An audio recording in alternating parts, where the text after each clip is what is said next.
What's good, everybody? Welcome back to i6 News, where we break down the latest sneaker drops, collabs, and everything happening in the culture. Today, we've got Morant going full on Canadian tuxedo, a couple of Kobe retros set to return for Mamba Day, and are you as excited as I am about the Sachs NikeCraft general purpose shoe? Well, let's get into it. Kicking things off, Sachs is back in his experimental lab bag. The latest colorway of the Sachs NikeCraft general purpose shoe is a Bricolage mix of tan shades with bright yellow and green accents throughout. On the Bricolage pair, which was originally slated for release in 2023, the general purpose shoe features a mix of khaki tan shades on the suede paneling that loops around the bottom part of the upper, plus the lace panel. The mesh in the middle of the upper is white, adding as much contrast as possible against the bright yellow side panel swoosh. A black suede heel tab matches the black laces, and green pull tabs on the tongue and heel rounded out with a bit more color. The Sachs Nike General Purpose Shoe Bricolage will be released on April 8th through Sachs' website, with a global release to follow on April 14th. Available in unisex sizing, the retail price is set at $120. Jil Sander and Puma hit the streets again with the K-Street sneaker. Serving as the follow-up to the King Avanti, the K-Street builds on the same stripped-back vibe that defines the duo's partnership. Designer Simone Bellotti keeps things sleek, letting flowing lines run from the form strip to the sole, giving the model a sense of movement even when it's not. The design pays tribute to various sports across the board. The upper references Puma's H Street, while the sole takes cues from karate, giving the style its name. Landing in 2 materials and 3 colorways: perforated suede in matte bronze, beige canvas, and electric blue nylon with contrast suede detailing. Each iteration is rounded out with a leaping cat motif. The Jil Sander Puma K-Street will drop globally in its suede version on April 8th, while the blue nylon version will stay exclusive to Jil Sander, dropping only via their retail spaces and online channels. The Morant Nike Air Force One Low Denim. What can I say? These look pretty cool. Ja said, "Forget subtle. We're wearing the whole pair of jeans." This Air Force One is wrapped in full light wash denim from top to bottom. No heavy seams, just clean texture with that classic AF1 paneling still popping through. Silver Dubré, icy branding, and that signature Ja touch on the heel. The Morant Nike Air Force One Low Denim will be released April 10th. Through Nike and select retailers in-store and online. Available in men's sizing, the retail price is $130, and it's Canadian tuxedo approved. Palace and Nike Air Max 95 Big Bubble. After a quick preview on the feet of Palace owner Lev Tanju, we finally have a confirmed look at the upcoming Palace Skateboards Nike Air Max 95. Along with plans for a 3-city rollout across jolly old England, the Palace Skateboard Nike Air Max 95 is a horizontally gradient mix of metallic silver and black, turning the Air Max 95's iconic side panel gradient style on its side. The front half of the colorway features a coat of metallic silver with inspiration coming from the Air Max 97 Silver Bullet. But in the middle, a coverage of black comes in like a London storm that continues into the back half. The tongue tag, lace loops, and air bubbles add a hit of icy blue, with a Palace logo added to the tongue tag for a bit of co-branding. To celebrate the release of the iconic English favorite, Palace is dropping a corresponding 25-piece collab clothing capsule and hitting the road for a victory lap on Tour Max 26, a 3-stop pub tour with local rapper Giannino that will touch down for pints in Liverpool, Manchester, and London. The Palace Skateboard Nike Air Max 95 will be released April 10th through Palace Skateboards in-store and online, followed by a Nike sneakers drop on April 16th, available in unisex sizing, and the retail price is set at $200. The Nahmias Puma Speedcat Collection. Low profile and luxury energy. 3 colorways: warm white, black canvas, and coffee milk. Clean and minimal, and very I know fashion, but I'm not trying too hard. The brainchild of self-taught designer Nahmias, the label first stepped into the sneaker game during the SS23 season with the launch of the 5.0, a low-profile rub-toe cap canvas silhouette which echoed Nahmias' early beginnings. But that was then, and now the label are stepping things up, revealing a trio of Puma Speedcats on Instagram that signal a newborn chapter focused on the imprint's footwear offerings.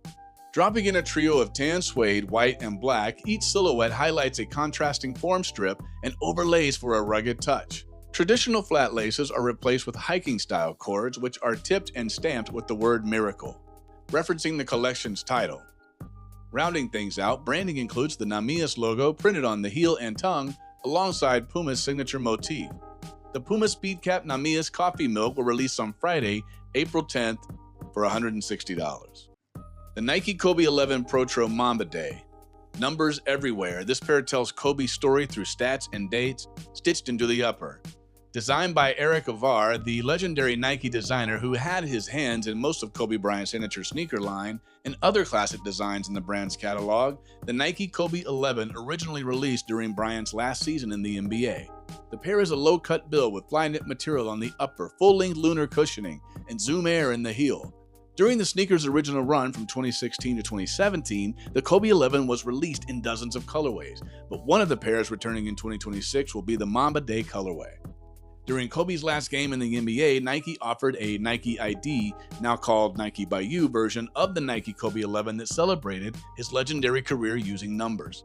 Plastered across the knit upper are numbers personal to Kobe, including his jersey numbers 24 and 8, the dates of his first and last games, November 1st, 1996 and April 13, 2016. Other details nod to his 5 championships, 4 All-Star MVP awards, 18 All-Star appearances, 81-point game, and his 20 years in the league.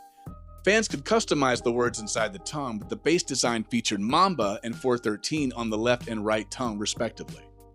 As for the 2026 retro of this colorway, sadly they will not be available on Nike by You. Expect to see the same black and gold upper paired with a semi-translucent ice sole unit. Protro upgrades have also not been revealed at this time, but the original's lunar cushioning will be swapped for more modern technologies. The Nike Kobe 11 Protro Mamba Day will release April 13th through Nike and select retailers online and in-store. Available in men's sizing, the retail price is set at $220. Also, the Nike Kobe 11 Elite Protro Fade to Black. As we come up on the 10th anniversary of Nike's Mamba Day celebration honoring Bryant's final show-stopping performance next month, Nike is revisiting the Fade to Black pair with a Protro update. The Nike Kobe 11 Elite Protro Fade to Black is here for the first time since the 2016 drop after the Black Mamba's final game, joining a return of the commemorative Mamba Day colorway at the same silhouette. Featuring a full upper of blacked out mesh with a matching black midsole, the side panel swooshes are gold to match the 4/13/16 date detail running vertically down the heel of the right shoe and the 4 embroidered lines on the left shoe representing Kobe's ankle stitches. An XI logo on the insole is also gold, while the Kobe sheath tongue logo remains black, but an XX next to it adds more gold for the 20 seasons Bryant played in the league. The Nike Kobe 11 Elite Protro Fade to Black will be released on April 13th through Nike and select retailers in-store and online. Available in men's sizing, the retail price is set for $200. And last but not least, we've got a Nike Kobe 9 Low EM Protro Light Silver. The Nike Kobe 9 Low EM Protro Light Silver is the latest colorway of the engineered mesh Kobe 9 Protro to pop up on the catalog. Adding a combination of minty fresh steam green with silver accents on the swoosh and Kobe sheath logo so toned down they look gray to the eye. A second shade of steely green is added to the sock liner, lace loops, and midsole accents, and white lightening things up on the outsole. A bit more grayish silver is added to the laces to complete the look. The Nike Kobe 9 EM Light Silver will be released April 13 through Nike and select retailers in-store and online. Available in men's sizing, the retail price is set at $190. Now moving on to an Air Max 90, the Ultramarine. Hot on the heels of the 3M Infrared Remix, the Nike Air Max 90 Ultramarine is another classic colorway for the 1990 silhouette, this time cribbed directly from the Air Max 180.